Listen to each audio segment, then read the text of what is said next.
Welcome to the What to Read Next podcast. In this podcast, your host, Lori Amin, will interview published authors to chat about their work, journey to getting published, and their book recommendations. If you share a passion for books and always looking for your next read, then join us. Hi, Tiffanie. Hi, Estelle. Welcome to the What to Read Next podcast. Thank you so much. So happy to be here. So before we get started, I want to introduce Estelle. Estelle Halleck is a good friend of mine and also a great publicist that we've been working for a couple of years now. And she's joining us because she loves Tiffany's work. And so I'm excited to basically be a fairy godmother and matchmake this interview happening. So hi, Estelle. Hey, Laura. Thank you so much for making my dreams come true. I love this. And so hi, Tiffany. So before, so why don't you just tell us a little bit about yourself? Okay, so my name is Tiffany and I'm a writer and I also run an independent record label. I'm based in the San Francisco Bay Area, although I grew up in a small town in Ohio. And pretty much, was raised on books and music, and that sort of turned into my life. And besides reading a lot and writing and listening to music and running a label, I like to cook.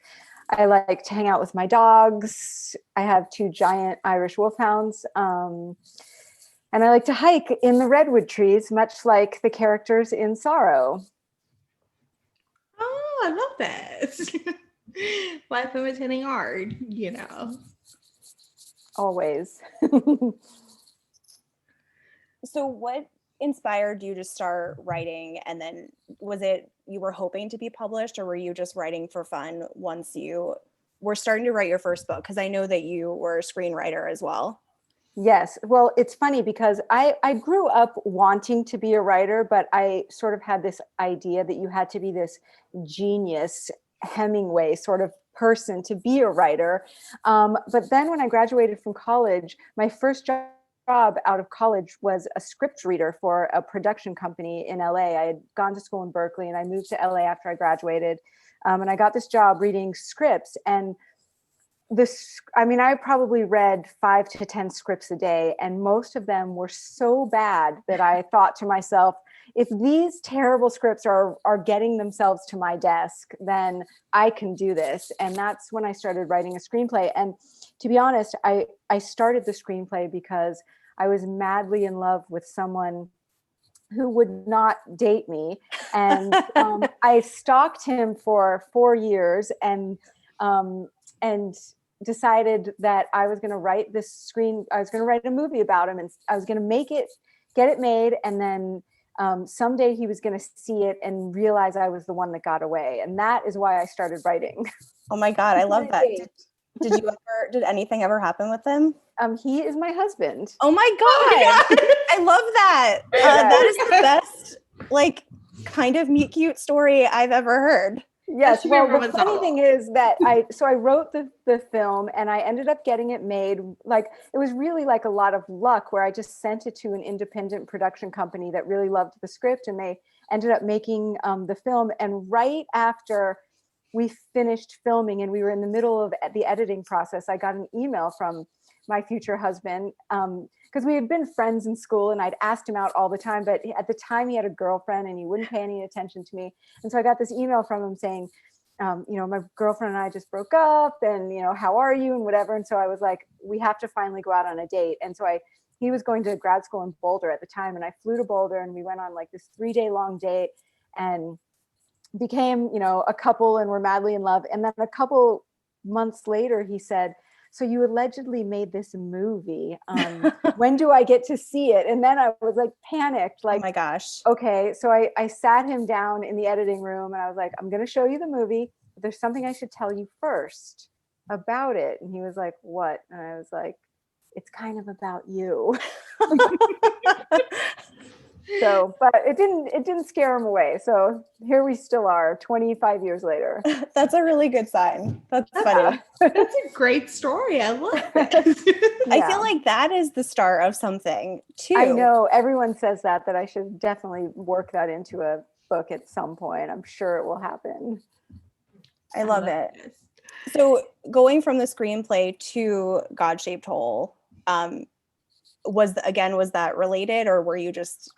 Well, I did not like working in Hollywood. I didn't like the environment of Hollywood. It just wasn't for me. It was a lot of kind of schmoozing, and you had to know the right people to get anywhere. And I'm a bit of an introvert. I prefer just kind of sitting at my computer with my imaginary friends and hanging out with them all day. And so I just felt like that wasn't going to be the career that I was going to excel at. And I started God-Shaped Hole sort of as a creative exercise because I was so bored writing the scripts that I was getting hired to write.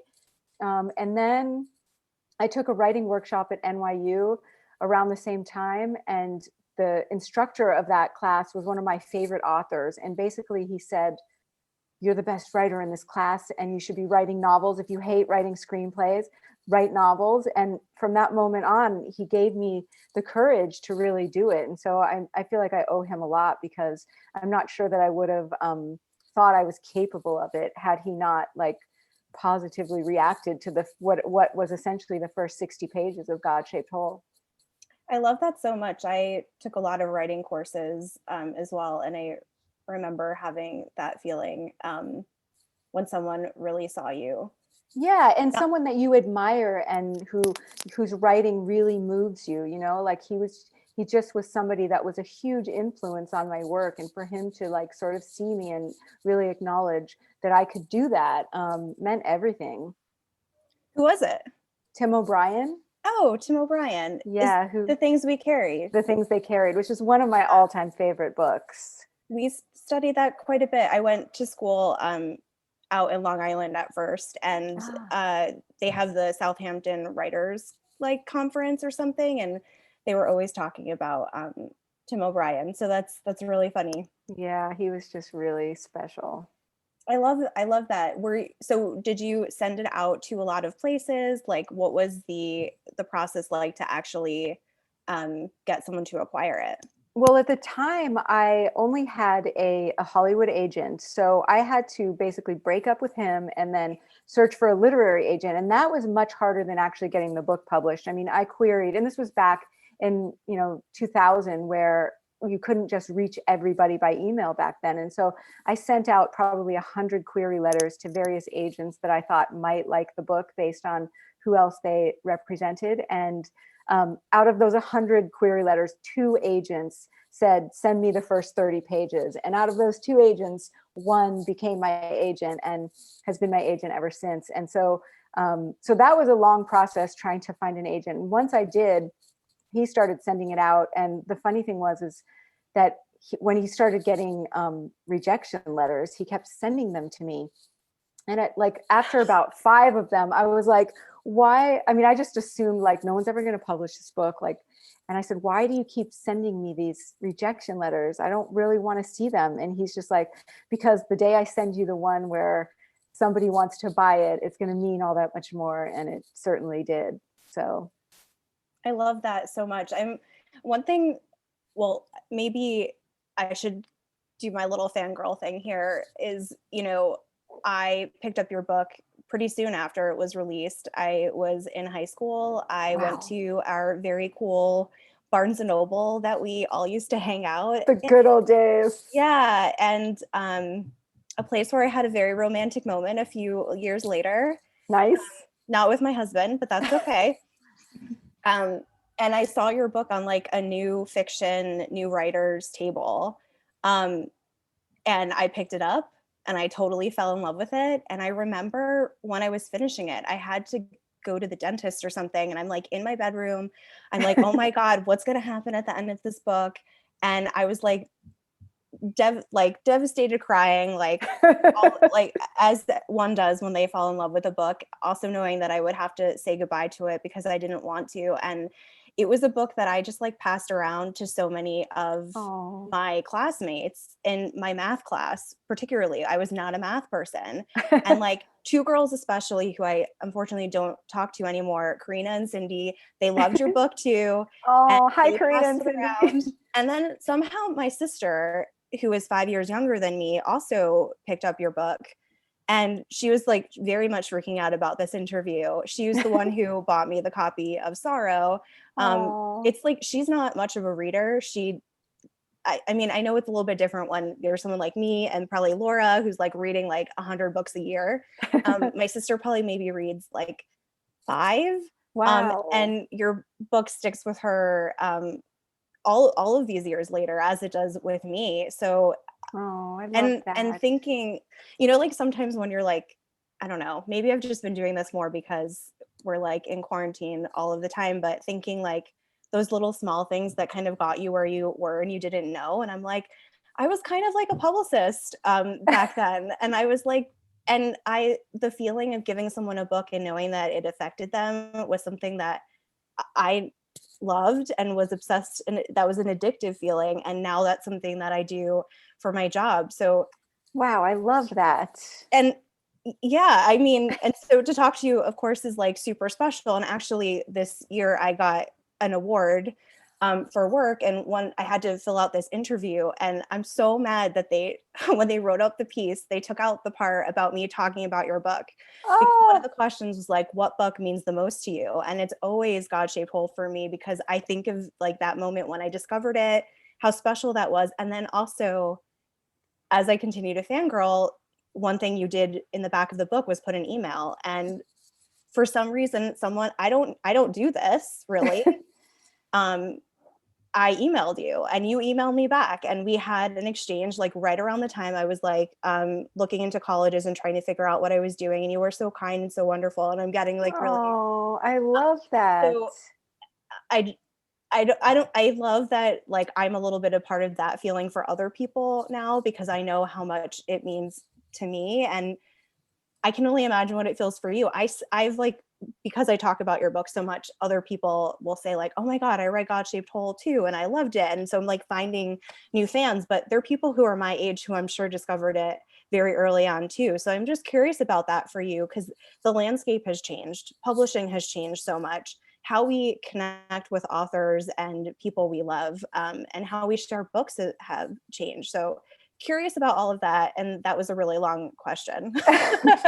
Okay, well, I mean, I have so many feelings about what you said, because first of all, like, thank you for sharing that, because it means so much to me. Um and I'm not going to pretend that it doesn't. You know, I know a lot of people, I work with musicians all the time, and I feel like they have to like maintain this sort of like coolness, and I don't feel like I need to be cool about anything, because I am first and foremost a fan of all of my favorite artists, whether they're writers or musicians. And I know how much their work means to me.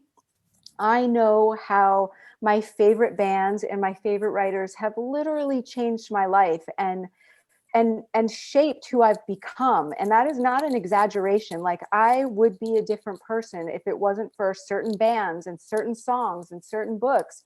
And so to think that that what I create from those artists too, like they plant seeds in me that grow into my own works of art, and then I share those with the world.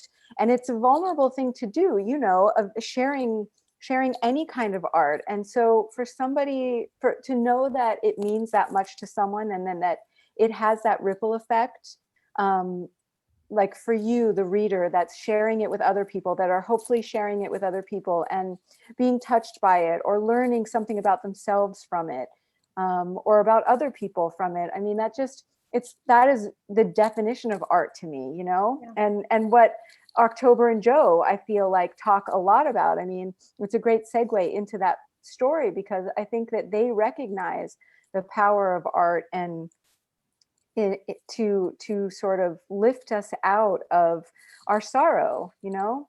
And if we didn't have those things, if I didn't have those things, I'm not sure how I would have survived childhood. I'm not sure how I would have survived my 20s or my 30s or my 40s. And I'm about to turn 50 on Friday. So What?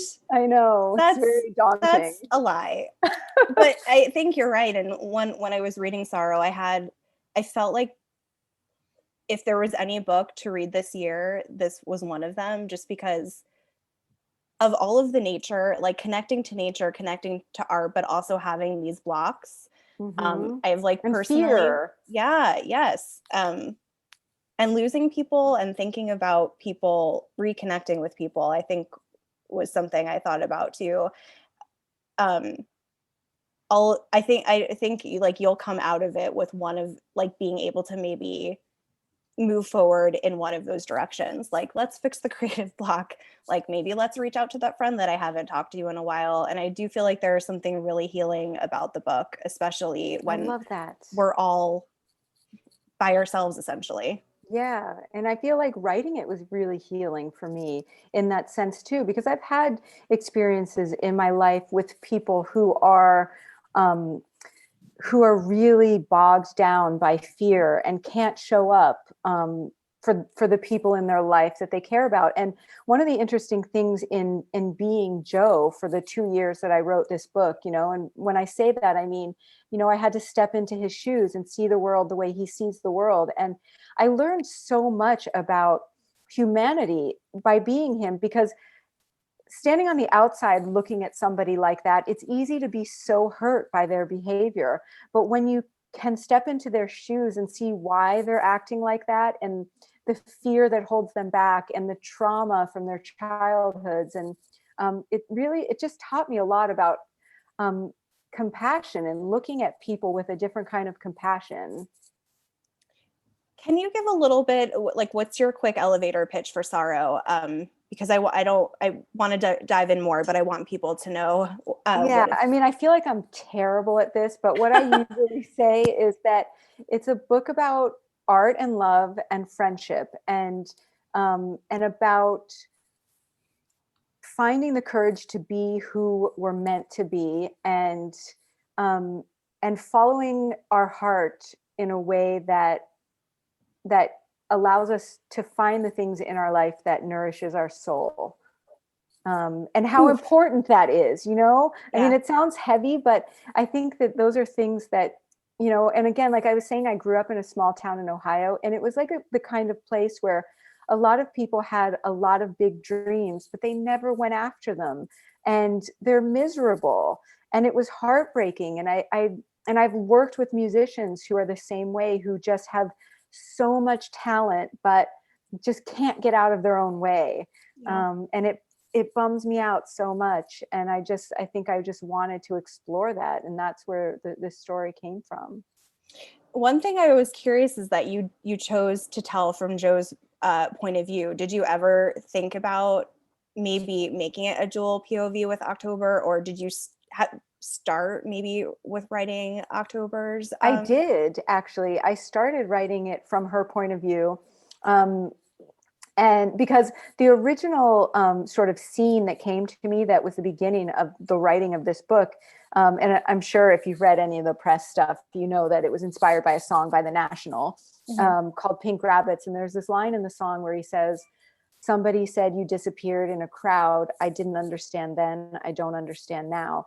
And I'd listened to that song 1,000 times before, but one day I was out hiking and that line really hit me and caused me a lot of pain. And it conjured up this whole scene in my head of these two characters at a show at the Greek Theater in Berkeley, and one of them just walking away and nobody knowing why. And that was the first scene I wrote originally for the book. And it was from her point of view, because he disappeared and she was like, where the fuck did he go? Yeah. And as I started writing the book, I realized that if I was not telling the story from his point of view, no one was going to like him, because they were just going to see his behavior from the outside looking in and think he was an asshole. And nobody was certainly not going to understand him. And so I flipped it around, and it just became like such a more intense and deeper story, especially with the sort of the birth of Cal, and like kind of focusing on their relationship for a while and seeing what that was all about. And it was really cool way of writing, because I hadn't written like that before. I love that. So Cal is his childhood best friend that he is totally estranged from. And one thing that I really liked about this is that they had a very like vulnerable relationship. They came into each other's lives at a time when they both really needed each other.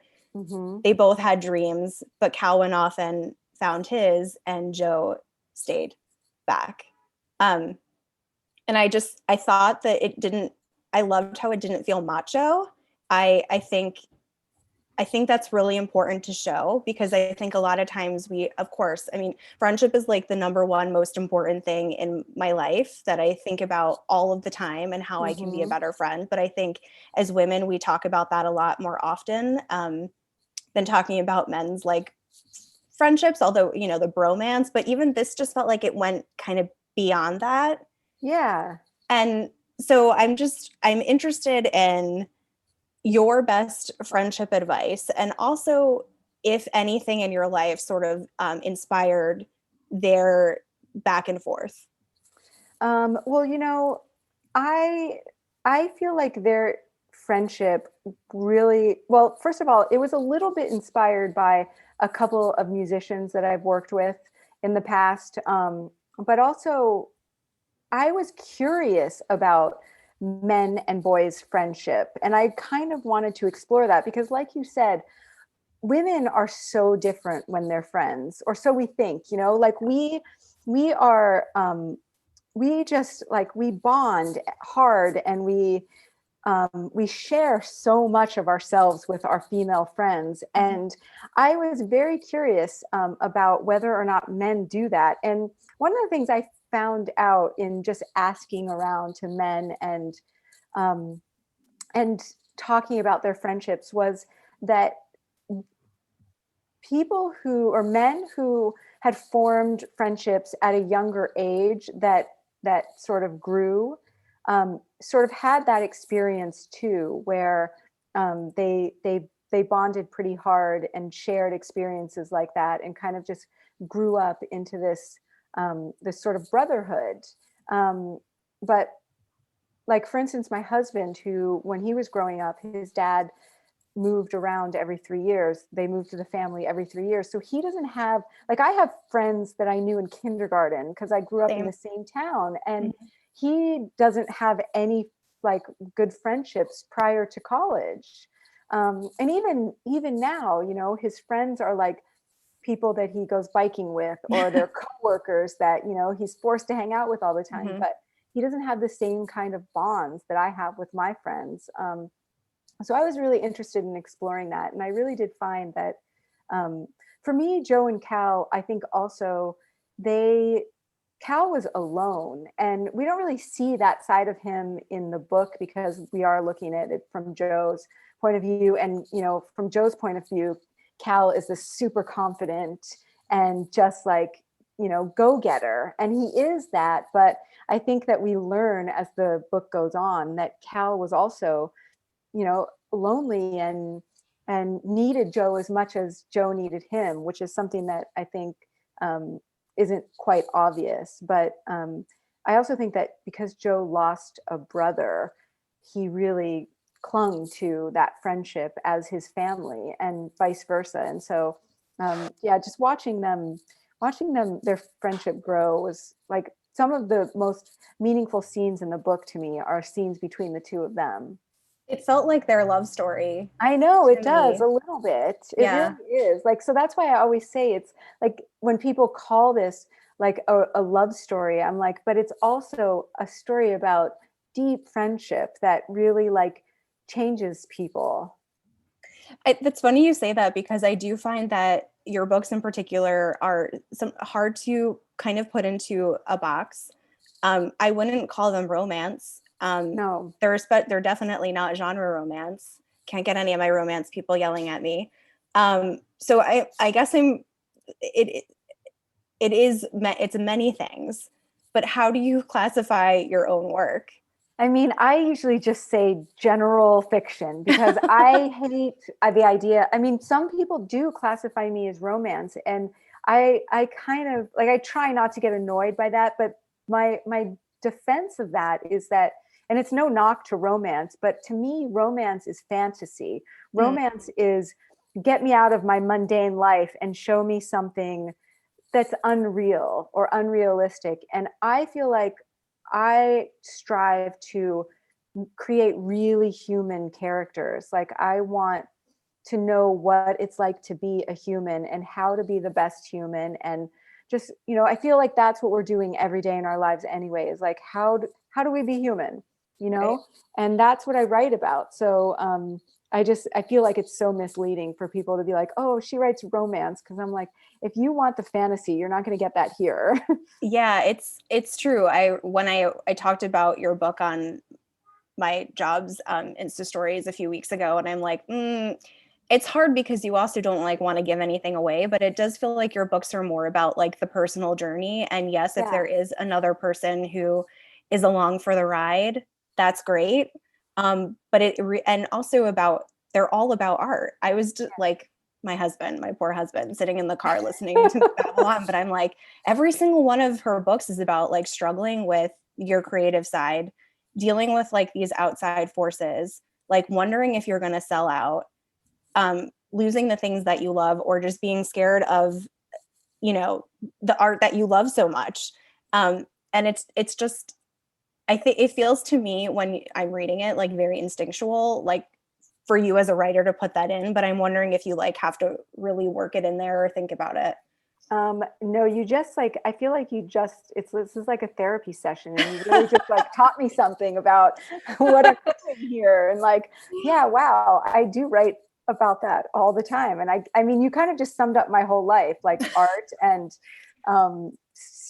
figuring it out and being scared. And, I think I write about people that I connect with. And I think that they're real people, and I mean, the other thing about romance versus what I do is I think there's a difference between romance and love.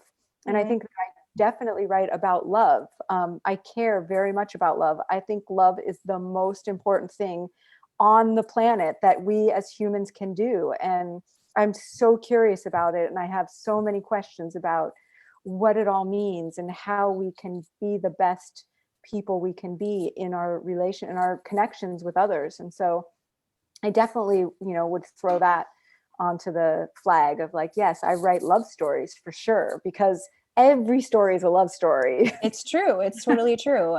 Whether it's just about your love of art, you're totally Yeah. right. I think, and I mean, I feel like a very huge defender of romance a lot. I do work for a romance publisher, and I do see where you're coming from. We do, we got that happily ever after here.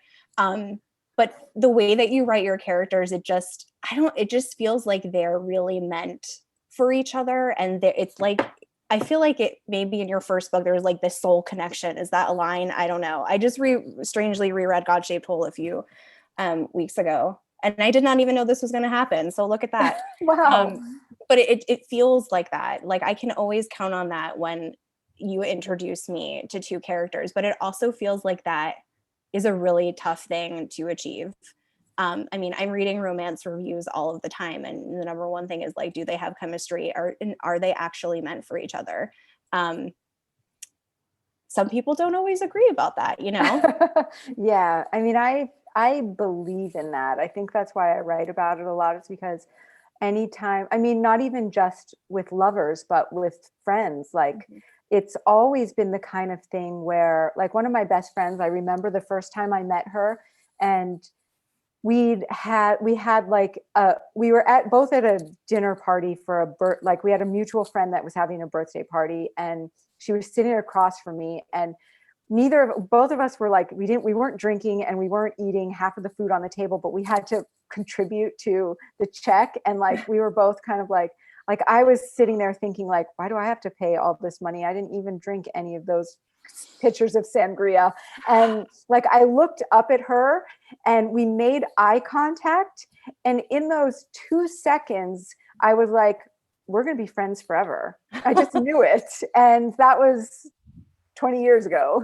I love that. Also, I don't think anyone is missing those moments at those group dinners now, like when we can't really have them, because those are always the worst, and I totally dread them. I know, right? Yes. But so, yeah. And I mean, like all the times that I've ever been really, truly in love, like that's the kind of thing it is, where you just feel like this is bigger than us, and there's a connection here that is worth exploring, and I'm fascinated by that. So I definitely write about it a lot. Yeah, I mean, I think one thing I also is like, as kind of a fan who is, you know, keeping up with you and noticing, you know, you're writing every few years. Your graphic novel came out last year, right? Yeah. Which was wonderful. I Okay. loved it. Thank you. So, but that was like totally different and like not what any of us like fangirls are like expecting after a long wait. So I guess I want to hear more about like your music life. And also, did you plan to just sort of space out everything? Were you just like not moved by anything and just having your own sort of like writer's block? Yeah, it was a little bit of that, because when I wrote my first two books, so God-Shaped Hole and How to Kill a Rock Star, I was a full-time writer, and it was all I did. So I was a little bit more prolific back then. But once I started the label, and I started the label thinking it was going to be sort of a hobby, like something that I did on the side. That sounds like so overwhelming to think of as a hobby. It was so dumb. I was so naive. And and it took over my life. And anybody who has ever started a business knows that it's all encompassing. And so there was an almost 10-year period where I just couldn't write. I couldn't figure out how to get, to switch brains from left brain to right brain. And eventually it started taking an emotional toll on me, where I was just like, I'm so stressed out. I need to be creative. There's this story that's been marinating in me for a decade, and I have to just figure out how to make this work. And so, it was just a matter of deciding to, get up at 4:30 every morning and write for 3 or 4 hours before I went to the office. And I feel like by the time I got to the end of the book, like I'd really figured out how to balance both and do it throughout the day. And so I'm looking forward to seeing how the next book goes, because I'm not going to wait another 10 years to write. But to add to your question,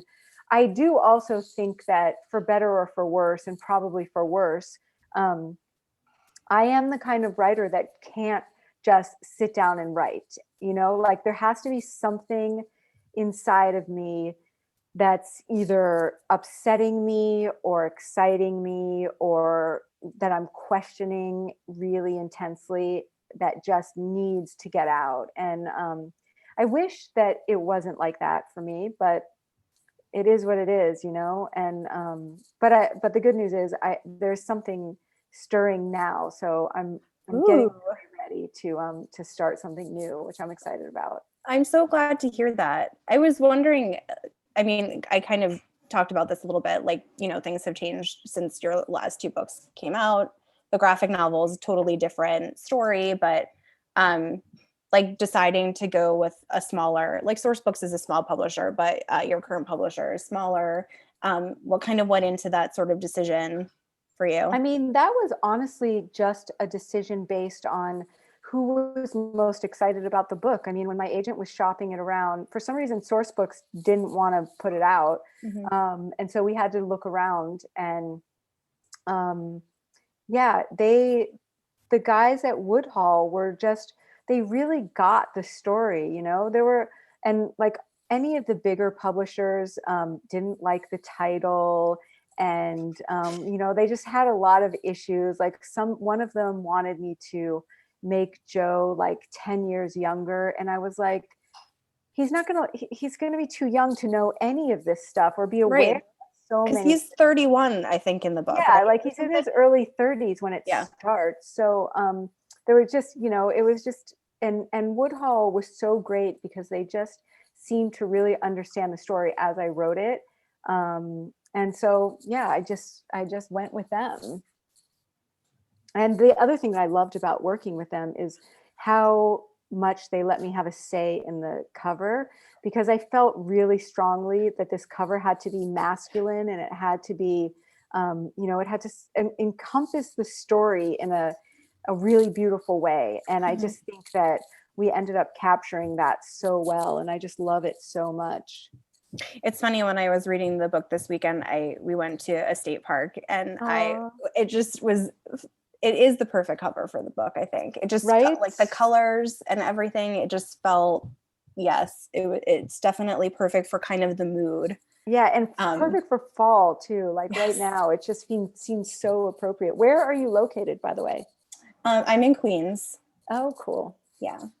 So we went to a state park, and well, this is what we do now, which is why I feel like, again, this is like the perfect read at the moment, because we're like, well, parks are where we can stay like very spread from people. So it's our new like little adventure that we go on every weekend when we can't see or do much.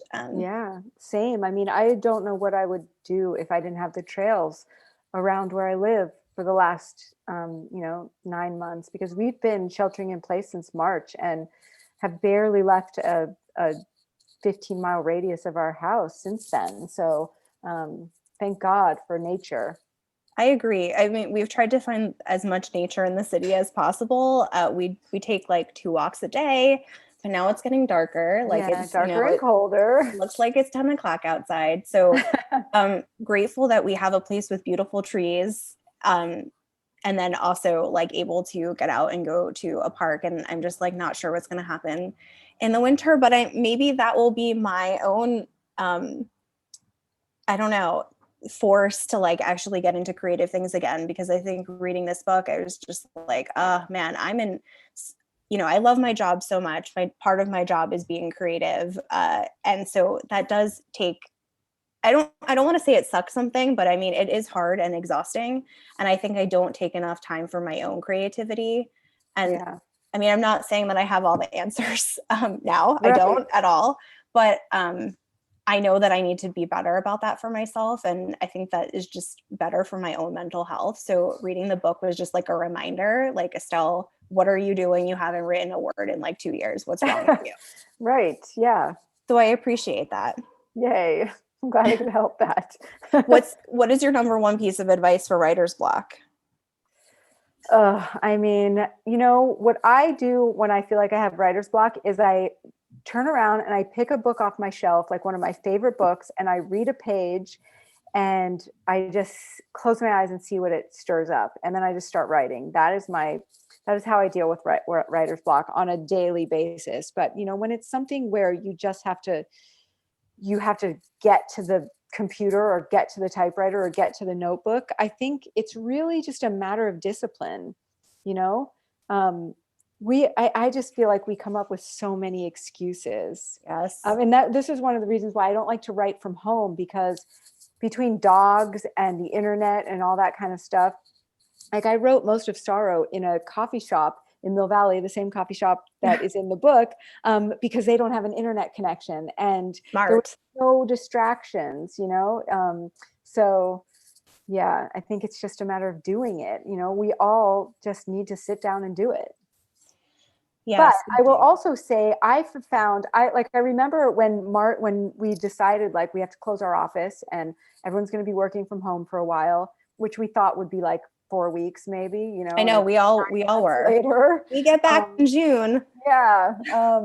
And I remember thinking like, oh, I'm going to be so creative. I'm going to have so much more free time and I'm going to be writing more and I'm going to be drawing and painting. And I've actually had a really hard time. And for a couple of months, I really was beating myself up about it. Like, why am I such a lazy ass? And then I just was like, this is stressful and traumatic and none of us really know what's going on and it's scary, and like give yourself a break. You've been going and going and going and working so hard for so many years, like just enjoy kind of doing less. And so I've been really enjoying doing less, and my goal is like once the holidays are over to just really sit down and start a new book. I'm glad you said that. Giving yourself a break is advice I give to friends all the time. And then I have to remind myself that I need to do the same thing. And Laura is a very good, will periodically send me little emails reminding me of that, which I'm grateful for. She's a good pal. You're right. It is a really traumatic time. And I think we sort of forget that, which seems hard to forget, but it is easy to forget because we've just kind of been numb for so many months. Yeah, well, people keep talking about this big renaissance is coming. And I think that's a good way to look at it. Like, we've all been hunkering down, and we're feeling a lot of things, we're experiencing a lot of things, we're missing a lot of things. And I think that like all of that is going to turn into something eventually. Like, a lot of great art is going to come out of this year. I strongly believe that. But yeah, I think that we need to give ourselves a break about making it right now. Yeah, I totally agree. I'm looking forward to what comes out of all this time to ourselves. Yes. Yes. So I'm sitting here because I am a fan of you, and Laura was nice enough to invite me. So my question is, who would you be fangirling over in a similar conversation? Well, Could be music or books. Okay, so my biggest hero in the world is Bono. If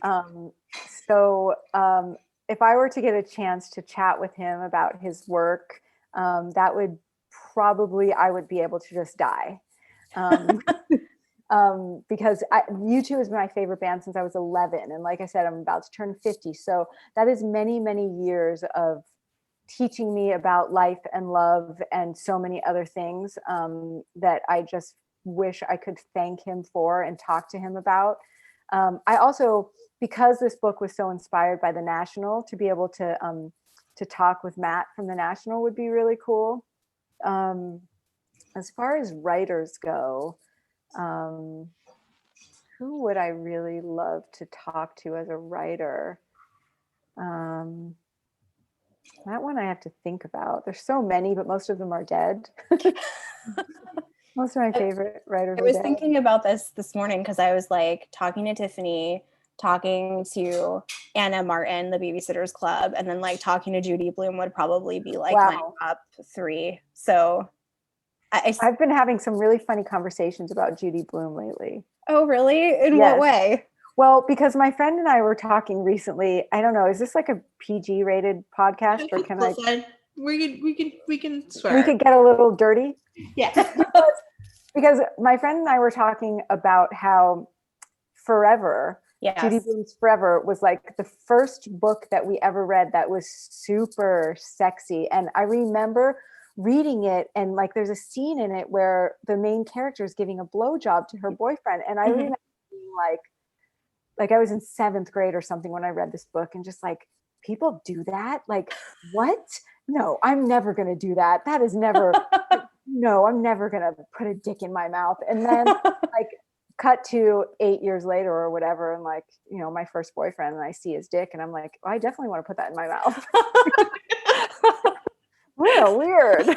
So thank you, Judy Blume, for introducing me to that. I feel like she probably gets like a ton of letters and hears about this all the time. Honestly, is the main character's name Michael in that book? But I can't remember. But he had red hair. Michael, I think so. And he named his penis in the book as well. Yes.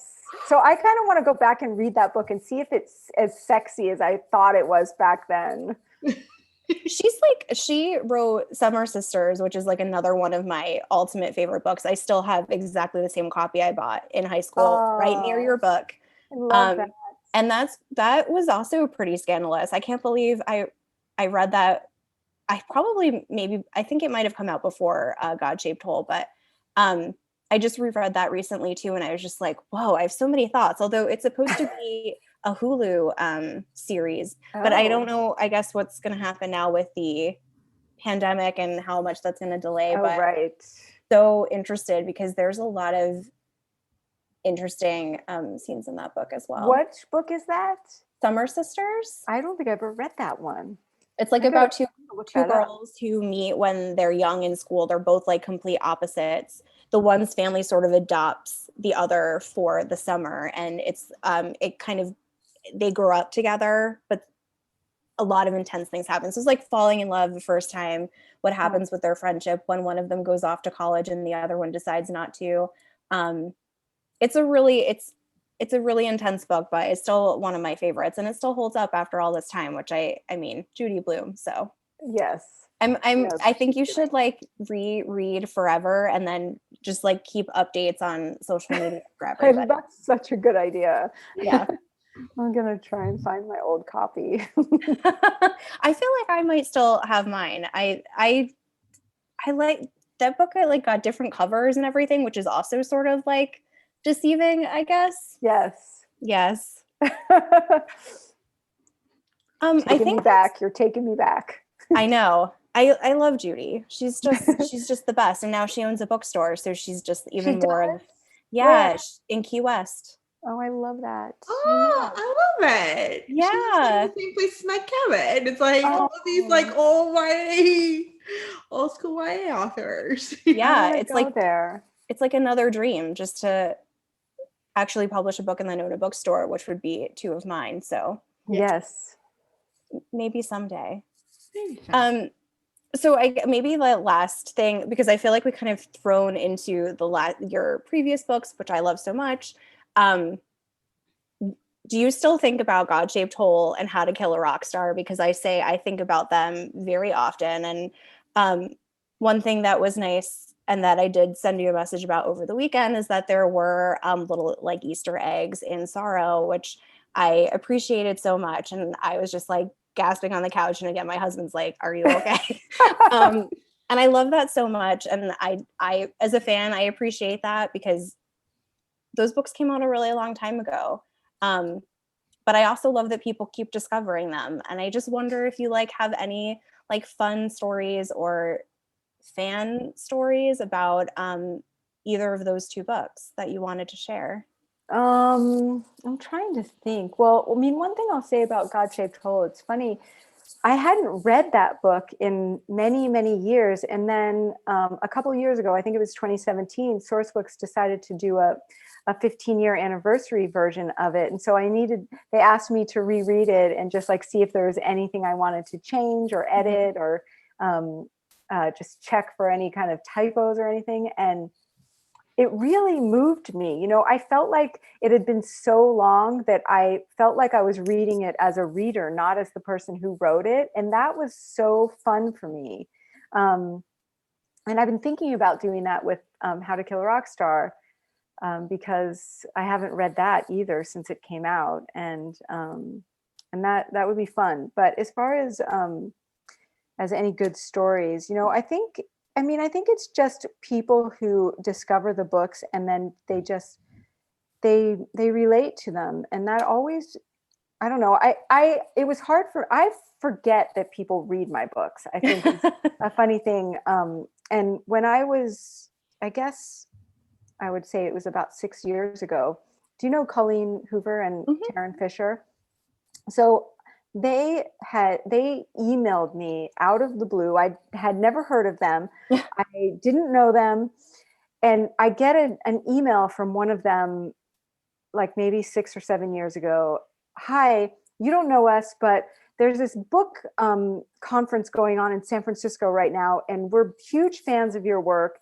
And we're wondering if you might want to show up and just bring some books and sign some books. And we really want to meet you." And I happened to be doing nothing that day. It was Saturday afternoon. And I was like, I don't know who these people are, but they sound cool. I guess I'll do it. And so I went to this little book conference, which wasn't a little book conference. There was thousands of people there. Was this Book Bonanza or no? It was before Book Bonanza. Okay. Some other version of Book Bonanza. Something similar, but more corporate, I think. And so like they had announced that I was coming and there was a line of hundreds of people. I literally didn't know that more than 100 people had ever heard of my books, honestly, because it had been so long and I hadn't written in a long time. And it was such an intense and moving day because they just kind of like woke me up to this whole new world of readers that I didn't even know existed. So I feel like I owe them so much thanks because I don't know that I would have even written Sorrow if it wasn't for them kind of being like, "See how many people are waiting for another book," you know? So that's like one of my best fan stories because it turned into really important friendships in my life. I love that so much. That's so wonderful. We were both in Denver at the same time because you were there for Right. Book Bonanza, and Book Bonanza. there for work, and we missed each other. And I was like, would have been my own. I'm glad that this happened. I had no idea, right? Because I was like, I have to say, I'm the kind of person who will like not go up to anyone and say anything. And me too. And as a person who works with authors, I mean, I'm just very like calm about it. But also know how like magical and amazing it is. And I don't take it for granted whatsoever. So to even think that I was like considering, like, can I make this happen for myself? Is a huge deal, because I do get very shy about that. And I never know what to say. And I think one thing about you is you're just so gracious with your fans. And I feel like that started from the very beginning when you like put that AOL email in your book, and I love that you carry that with you. I see you sharing all of the things all the time. You're constantly like replying back. And as a reader, I love that. And then also as like a person who's a publicist who works with authors, I mean, I just, it's so genuine and you can't fake that. And I know that everybody appreciates it, and that's why they want more books from you too. Well, I appreciate that. I mean, it would be in a vacuum if people weren't reading it and caring about these characters like I care about them. It's true. Laura, do you want to ask about some book recommendations? So let's talk about, what is your go-to genre? Pretty much general literary fiction. Mm-hmm. I'm kind of nerdy that way. I love this. Estelle? Do you have, like me, keep talking about how I've collected these books that have come with me from home to college that I have here with me now. Do you have any like books that have been in your collection for a really long time? Yes. I mean, I have so many. I have bookshelves and bookshelves because I'm so old. I used to collect first edition books of my favorite books, and then there was this like flood in my apartment in New York, and they all got destroyed. And then I got so scared about collecting them that I stopped doing that. But I mean, I have so many books that just mean so much to me from my childhood, like my first copy of To Kill a Mockingbird, and my copy of Catcher in the Rye, and my copy of Walden, and like just, a lot of nerdy stuff that I just love so much. And I turn to those books all the time. My Things They Carried copy is one of the books that I take with me everywhere I go, and I read that book once a year, and it just means so much to me. I love that so much. Have you read anything while we've been quarantined? Or so many good books I've read this is another thing that's been such a gift in quarantine, is I've been reading. I mean, I generally read a lot, but I've been reading a lot. So many great books. I recently read this novel called Euphoria by Lily King. Mm-hmm. That just blew my mind. I thought it was so sweet and so beautiful and so painful. I just read Untamed by Glennon Doyle, which I really, really liked. What else? I loved both of Sally Rooney's books. I read those both last year, but I really loved them a lot. Just so many good books. So many, and I can't think of any of them, but the Lily King book was really, she has another new book out called Writers and Lovers, which I liked a lot. And I liked it so much that I went to see what else she wrote. And then I found Euphoria, and Euphoria I just thought was everything I love in a novel. Really simple and really moving and captivating. I love that. I wrote all of these down because I'm going to have to let me know if you like them. Yes. Do you have anything else that you want to say about Sorrow before we end? Which I don't want to. I mean, Laura, can we go on for 3 hours? Yeah, can we just keep talking until tomorrow? I just want people to read it. This book means a lot to me, and I really like it. I really like these characters. I learned a lot from them, and I just hope that other people can do the same. I hope readers really relate to it and connect to it. And what is also awesome is afterwards, I think they're going to be curious, like especially with all of the performance art. So there's a lot to look up afterwards. Yes. I think one thing you did was made all of the art that October was creating feel very accessible. And as someone who feels very intimidated, or did when I was in college learning about like avant-garde performance art, I didn't, again, I mean, I'm a different age now. So I appreciated that, especially thinking about art as everything we do, like even if it's just cooking. Yes.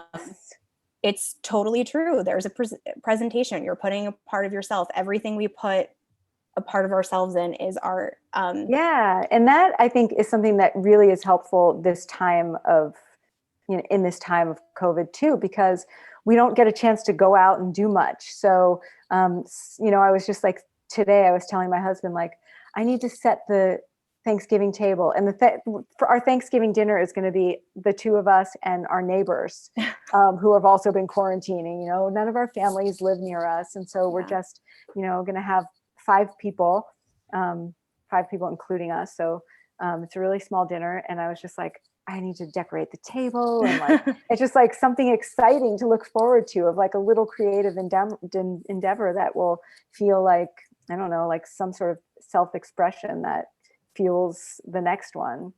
It's true. I used to always like to decorate my parents' table and make little like origami turkeys, or do all of those things. And I guess I just never really thought about it that way, but maybe we should. It's an art project. Yeah. Everything is an art project. This podcast is an art project. It is. Awesome. Where can everybody find you online, Tiffanie? Everyone can find me on Instagram. That is the best place to find me if you want me to respond. I'm on Facebook, but I don't go on it that much. I'm on Twitter, but I'm never really on it. But I'm on Instagram all the time. So Tiffanie DeBartolo, at Tiffanie DeBartolo, Tiffanie with an IE. And I also have a website, which you can reach me there and email me there. But definitely Instagram is the fastest way to find me. Thank you so much for this. This has been... Thank you so much. This has been such a pleasure talking to you guys. Thank you both. This was amazing. If you enjoyed this podcast, feel free to share with friends, subscribe, rate, and review the show. This is the easiest way to support this podcast. Once you connect with fellow romance readers and make new friends, get weekly book recommendations, attend monthly meetups, then join our Patreon community. You can join at whattoreadnextblog.com/Patreon. Romance lovers, check out Queen Bee Reads Etsy shop for cute and comfortable bookish apparel. The shop also features social justice apparel and fun items from some of your favorite TV shows like The Schitt's Creek and The Office. Use code WhatToRead10 to save. Visit whattoreadnextblog.com/QueenBeeReads. What to Read Next podcast is part of the Frolic Podcast Network. Discover new podcasts to love on frolic.media/podcast. Thank you so much for listening and have a great day.